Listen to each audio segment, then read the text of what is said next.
Bismillahirrahmanirrahim. Assalamualaikum warahmatullahi wabarakatuh. Alhamdulillahirabbil alamin wa bihi nasta'in ala umuri dunya waddin. Wassalatu wassalamu ala asyrofil anbiya'i wal mursalin wa ala alihi washabihi ajmain. Um, kita akan melanjutkan perulihan pada sesi kedua, termin kedua. Teman-teman pada termin pertama sudah membahas mengenai bagaimana metode yang digunakan oleh Abdul Rauf Al-Fansuri dalam terjemahan mustafid yang berkaitan dengan metode penafsiran, corak penafsiran, dan beberapa contoh lain yang saya kira representatif untuk dibahas sebagai pengantar. Saya di sini akan lebih condong pada pembahasan yang membahas tentang relevansi tafsir ini dalam kebutuhan masyarakat pada masa itu. Kita akan langsung membahas pada konteks Abdul Rauf Al-Fansuri. Abdul Rauf Al-Fansuri berada pada kekuasaan Sultanah Syafiatuddin. Jadi ketika Syafiatuddin memimpin, Abdul Rauf Al-Fansuri diangkat sebagai Al-Qadhi Al-Adil, yang tugasnya untuk mengurus segala hal yang berkaitan dengan masalah keagamaan. Nanti momen yang harus kita garis bawahi adalah masa hidup di era Abdul Rauf Al-Fansuri, ketika masa di mana Kesultanan Aceh mengalami beberapa kemerosotan baik di bidang politik maupun dalam bidang keagamaan. Yang berkaitan langsung dengan kajian kita adalah mengenai kekacauan dalam bidang keagamaan. Jadi teman-teman bisa mencari dalam beberapa literatur bagaimana proses perdebatan antara Hamzah Al-Fansuri yang diteruskan oleh Samsuddin As-Sumatrani dengan Nuruddin Arani mengenai konsep-konsep tasawuf. Karena ada dua perdebatan antara tasawuf filosofis dengan tasawuf sunni, maka yang satu menekankan aspek batinnya, kemudian yang satu menekankan pada aspek dohirnya. Kemudian Hamzah Abdul Rauf As-Singgali atau Abdul Rauf Al-Fansuri membuat satu narasi dalam pemahaman agamaan untuk melakukan rekonsiliasi antara syariah dengan tasawuf, antara hal-hal yang zahir dengan hal-hal yang batin. Dan pola ini kemudian mempengaruhi banyak terhadap gaya penafsiran yang dia lakukan di dalam terjemahan mustafid. Meskipun nanti ada beberapa polemik apakah terjemahan mustafid itu digunakan untuk, atau terjemahan mustafid itu berkaitan langsung dengan pola rekonsiliasi ini. Saya akan menjelaskan pada slide-slide berikutnya. Kemudian sebelum memasuk pada konten penafsiran, saya ingin memberikan satu pengantar mengenai konteks masyarakat Aceh ketika terjemahan mustafid ini dibuat.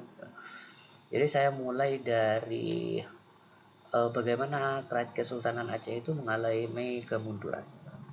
Jadi ada kemunduran politis itu disebabkan karena adanya serangan Portugis yang bisa menaklukkan Malaka ketika itu, kemudian masuk ke Kesultanan Aceh dan memporak-porandakan, istilahnya begitu, memporak-porandakan kerajaan Aceh yang pada waktu itu Kesultanan Aceh mengalami kerugian yang sangat besar sekali.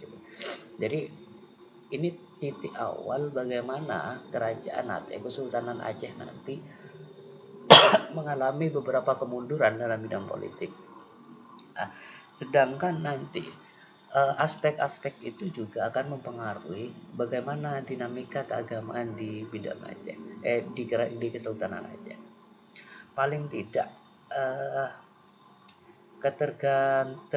ketergangguan wilayah keagamaan di Kesultanan Aceh terjadi ketika Samsuddin As-Sumatrani dan Ibrahim As-Sami yang merupakan suksesor dari Hamzah Al-Fansuri itu wafat. Jadi ketika beliau berdua ini wafat, penggantinya adalah Nuruddin Arani. Kedua orang ini memiliki satu pandangan tasawuf yang berbeda, sehingga ketika Rani hadir, maka hal-hal yang berkaitan dengan tasawuf peninggalan Hamzah Al-Fansuri dan Samsuddin As-Sumatrani itu kemudian eh, di diperdebatkan, kira-kira begitu.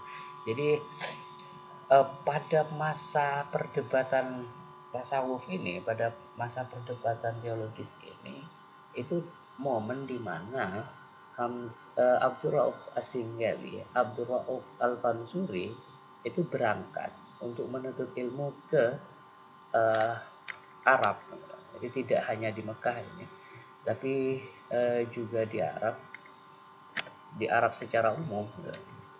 Jadi salah satu nanti tempat singgahnya beliau ketika mencari atau mendalami keilmuan itu salah satunya di Mekah. Momen ini memberikan dampak bagi pola pemahaman Abdul Rauf Al-Fansuri nanti ketika dia mengarang sebagian besar kitab-kitabnya. Jadi ketika Abdul Rauf Al-Fansuri kembali ke Aceh, dia ditugaskan sebagai stabilizer. Jadi sebagai Qadhi Al-Hakim Al-Adil tadi itu tugasnya sebagai penstabil atau rekonsiliator dari perdebatan-perdebatan teologis. Anggapan ini bisa dibuktikan misalnya dikarangnya Mi'ratut Thulab. Mi'ratut Thulab itu sebagai salah satu karya Abdul Rauf Al-Fansuri yang dikarang karena ada permintaan penguasa pada waktu itu untuk memberikan satu pemahaman tentang Islam yang benar. Artinya bukan berarti sebelumnya tidak benar, tapi pemahaman yang sesuai dengan syariah dan tidak menafikan torekohnya. Kira-kira begitu. Jadi ketika Mi'ratut Thulab itu dikarang tahun 1663, pengarangan kitab ini dalam kajian Riedel sangat jelas untuk mengembalikan pemahaman keagamaan masyarakat Aceh pada paham tradisionalis. Jadi setelah berselang 4 tahun dari pengarangan Mi'ratut Thulab ini, Abdul Rauf Al-Fansuri kemudian mengarang terjemahan Mustafid. Jika dikaitkan apakah terjemahan Mustafid ini sebagai permintaan dari penguasa waktu itu, masih belum ada kepastian apakah terjemahan Mustafid ini bagian dari upaya penguasa pada waktu itu untuk membuat satu karya dari Abdul Rauf Al-Fansuri yang bertujuan untuk menstabilkan pemahaman keagamaan. Tapi kitab setelahnya Risalat Adab Murid Akan Syekh dan Syarah Arba'in Nawawi itu ditengarai sebagai salah satu kitab yang dikarang oleh Abdul Rauf Al-Fansuri, pesanan dari para penguasa waktu itu. Jadi sama dengan Mi'ratut Thulab.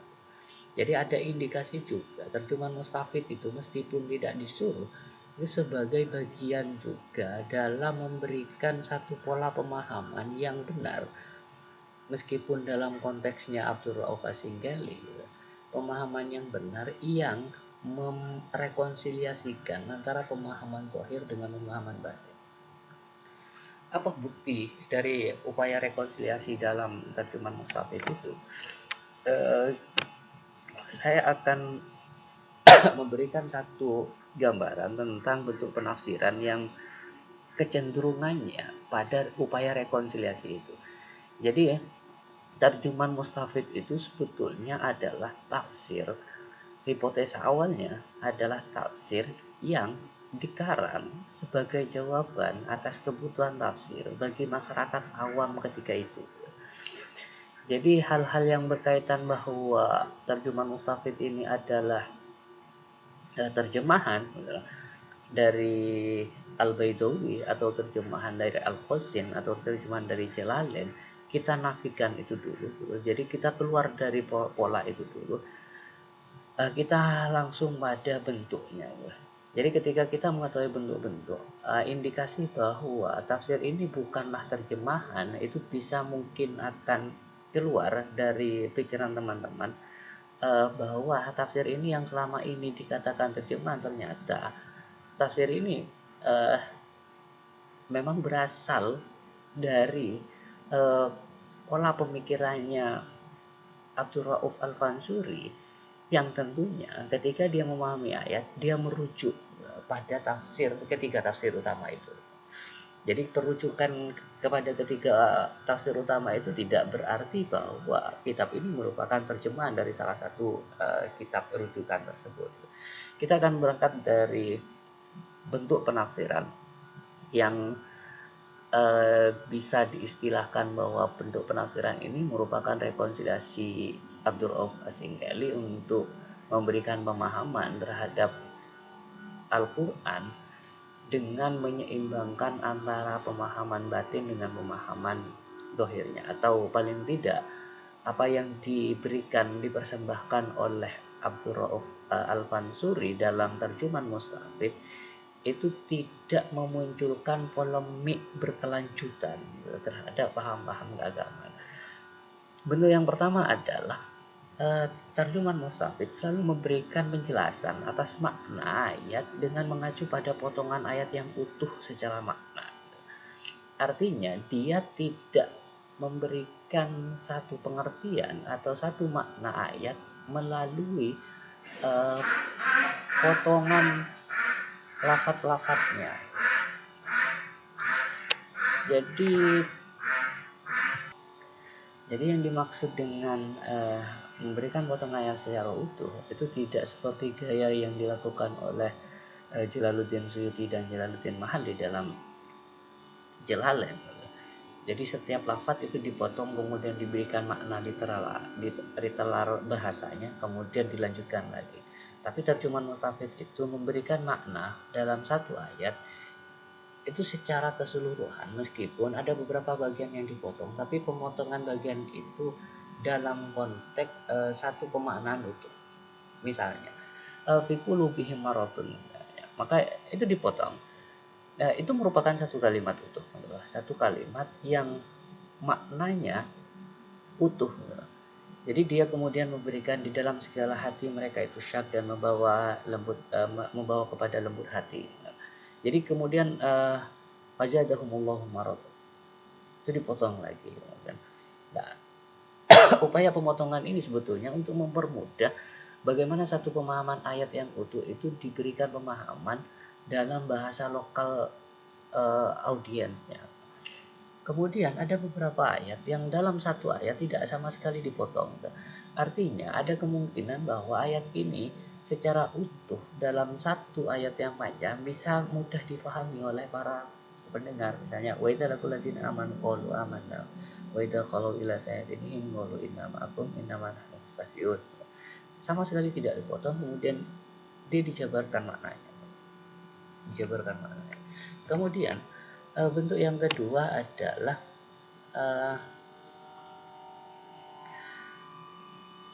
terjemahan mustafid memaksimalkan peran qiraah, asbabun nuzul dan riwayat Israiliyat dalam melakukan pemaknaan terhadap satu ayat. Jadi qiraah itu tidak hanya ditempel sebagai pelengkap dari pemaknaan atas ayat, tapi qiraah ini difungsikan sebagai salah satu komponen untuk memberikan penjelasan lebih mendalam terhadap apa yang dimaksud oleh makna ayat. Misalnya tentang ikhtilaf pembacaan yaktubun misalnya, atau yaktibun misalnya. Kemudian atau di sini tentang ikhtilaf yaktubun misalnya, Abu Amr dan Nafi ittifaq keduanya membaca dengan tasydid dal. Jadi dalnya ditasydidkan, yukadzibun. Kemudian Hafs membacanya dengan tahfidz, yaktubun. Nah, dua perbedaan bacaan ini kemudian dijelaskan oleh Abdur Rauf Al-Mansuri bahwa punya indikasi, punya konsekuensi makna yang berbeda. Jika ditahfidz, maka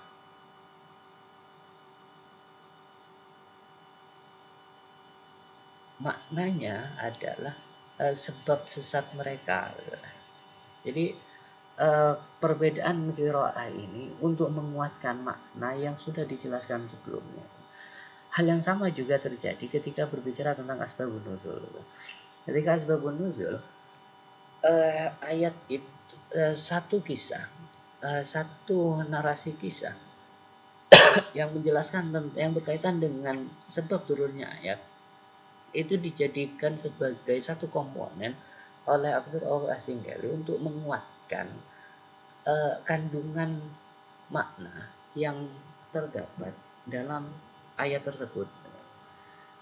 Kemudian selanjutnya terjemahan mustafid memaksimalkan peran faidah yang diletakkan di awal kalimat, di awal surat atas penekanan lain terhadap kandungan makna di luar pemaknaannya. Jadi kira-kira begini, saya ambil contoh surat Al-Fatihah di sini. Abdur Rauf As-Singgali kemudian menjelaskan bahwa surat Fatihah itu terdiri dari 7 ayat. Jenisnya Makkiyah. Kemudian turun di Mekah. Kenapa jenisnya Makkiyah? Karena turun di Mekah. Kemudian dalam Al-Baitawi, Fatihah itu disebut sebagai penawar tiap-tiap penyakit. Kemudian dalam Manafil Quran dijelaskan bahwa barang siapa yang membaca Al-Fatihah maka pahalanya memberikan sebanyak-banyaknya manfaat dan menimbulkan kasih sayang. Jadi narasi ini kemudian digunakan tentang faedah-faedah dari surat digunakan oleh Abdur Rauf Al-Mansuri untuk memberikan satu konsep utuh terhadap satu kandungan makna yang ada dalam satu surat. Jadi ini sangat khas sekali ketika seseorang yang non-Arabik seperti bangsa kita kemudian diberikan satu narasi tentang faedah ayat atau tentang faedah surat, maka kita akan lebih tertarik untuk mengamalkan satu surat atau membaca secara berulang surat tersebut untuk mencapai faedah yang terkandung di dalamnya. Jadi memberikan faedah dalam setiap awal surat itu memberikan stimulus terhadap orang yang membaca atau setiap orang audiensnya untuk mengamalkan atau membaca berulang-ulang terhadap surat itu yang bertujuan untuk mendapatkan faedah itu. Kemudian selanjutnya ada rekonsiliasi pemaknaan yang saya sebutkan berulang-ulang tadi. Ada rekonsiliasi pemaknaan yang diinginkan oleh Abdur Rauf Al-Mansuri. Rekonsiliasi itu dalam bentuk menghindari pemaknaan kata per kata. Pemaknaan kata per kata akan menjadikan seseorang terjebak pada makna literal dari satu ayat atau dari satu lafaz. Dan pemaknaan literal itu sangat identik dengan pemaknaan zahiriyah. Jadi Abdur Rauf Al-Mansuri itu meninggalkan seluruh pemaknaan dengan menggunakan makna lafaz per lafaz. Kemudian dalam terjemahan mustafid, hal yang banyak kemudian diabaikan oleh para penelitinya adalah Abdur Rauf Al-Mansuri sangat minim sekali menjelaskan tentang perkara yang diperdebatkan kandungan maknanya atau paling tidak kandungan hukumnya ketika berbicara masalah hukum. Jadi ketika satu ayat itu diperdebatkan, di banyak tafsir beliau meninggalkan untuk memberikan penjelasan terhadap perdebatan itu. Ini saya kira ini sangat relevan ketika kita kaitkan dengan bagaimana kondisi keagamaan, realitas keagamaan ketika terjemahan mustafid ini muncul. Jadi ada perdebatan, selalu ada perdebatan tentang narasi-narasi keagamaan yang muncul dari kalangan tasawuf filosofis dengan tasawuf sunni itu. Jadi untuk membatasi atau untuk tidak masuk dalam perdebatan itu, terjemahan mustafid sangat minim sekali untuk menyebutkan beberapa perdebatan. Kalau kita misalnya baca beberapa tafsir klasik tentang masalah hukum, maka kecenderungan penafsir memberikan pemaknaan ganda atas satu narasi hukum yang muncul dari pemahaman atas ayat hukum tersebut. Misalnya pendapat kalangan Syafi'iyah begini, kemudian kalangan Hanafiyah begini, kemudian Malikiyah begini. Tapi dalam terjemahan mustafid, hal-hal semacam itu cenderung untuk ditinggalkan. Kemudian yang ketiga, tidak memperpanjang pemahaman ayat mutasyabihat. Jadi terjemahan mustafid itu ketika kita baca hal-hal yang berkaitan dengan pemaknaan, hal-hal yang berkaitan dengan ayat-ayat mutajasimah misalnya, itu dihindari pemaknaan secara berkepanjangan. Misalnya kita ambil contoh bahwa ala kulli syai'in wakil, la tudrikul absar wa huwa yudrikul absar wa huwa latiful khabir. Ini kan selalu diperdebatkan apa makna yudrik, apa makna, apakah Tuhan itu melihat, apakah kita berkesempatan melihat Tuhan secara langsung atau tidak. Itu pun perdebatan sangat panjang sekali di dalam beberapa kitab tafsir. Tapi Abdurrahman Singgali, Abdurrahman Al-Fansuri cuma memberikan penjelasan bahwa dan ia juga Tuhan atas tiap sesuatu yang amat memelihara. Tiada melihat skala mata di dalam dunia dan ia juga melihat segala mata. Jadi terjemahan bebasnya, Allah itu melihat dan memelihara umatnya tanpa menggunakan basor, tanpa melihat, kira-kira begitu, tanpa melihat dengan mata, tapi dia menggunakan segala mata untuk melihat. Tidak lagi diperdebatkan apakah yudrik itu Allah melihat dengan mata yang kita ketahui, atau kita bisa melihat Allah dengan mata yang kita miliki.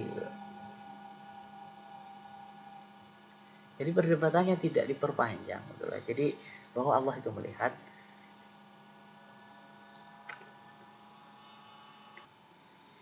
Jadi pemahaman terhadap ayat ini tidak terjebak pada perdebatan yang berkepanjangan. Jadi hanya dilihat bahwa Allah itu tidak bisa dilihat dengan segala mata di dunia, tapi Allah itu melihat apa yang tampak. Jadi hal demikian itu merupakan bagian dari bagaimana Hamzah Fansuri meninggalkan perdebatan-perdebatan hal-hal yang sifatnya akan dipolemikkan nantinya pemahamannya. Kemudian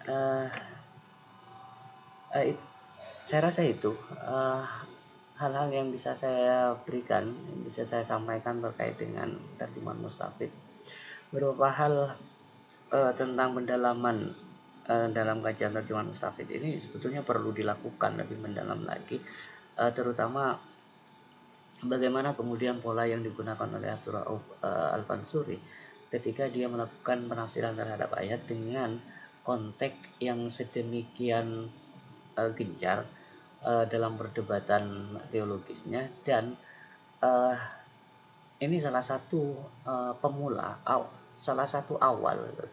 Jadi kajian tafsir di Nusantara itu secara lengkap itu ditandai dengan adanya kitab terjemahan Mustafid ini. Jadi pola-pola nanti yang ke belakang kajian-kajian tafsir itu bisa ditinjau melalui terjemahan Mustafid ini. Saya kira begitu. Kurang lebihnya mohon maaf. Wallahualam bishawab. Assalamualaikum warahmatullahi wabarakatuh.